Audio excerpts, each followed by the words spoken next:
Start na? Yep. What's your food review? We're here at Fancy House along Diversion Road in Dumaguete.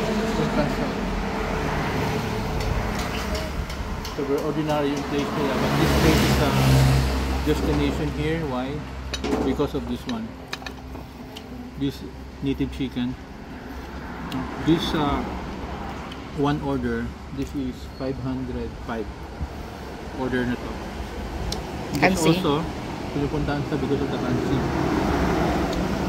Masarap yung kansi nila. Then,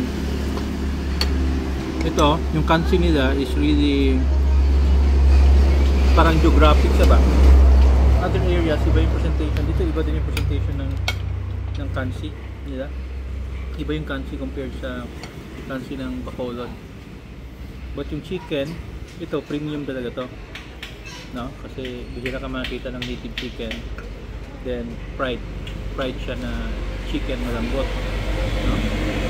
So, if you're here in Dumaguete, the place is near sa Sibulan side ng Diversion Road.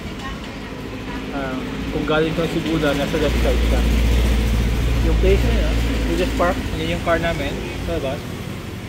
So, this appears to be yung karinderya, but mga kumakain dito kuminsan. Kasi ito past 1 o'clock na kami kumain. Puno ng panto. Cars, no? This area. Pinupuntahan talaga yung place. Okay? So, anong feedback mo so far ikaw? Delicious. So. Delicioso. Lagi kami kumakain along yung boulevard na area, yung mga resto doon. But if you want some variety, some siguro malinis na, masarap na, marami pa. Malinis din sila because na-sterilize lahat ng mga utensils nila. Okay? Native chicken? Kansi. Kansi? Sarap.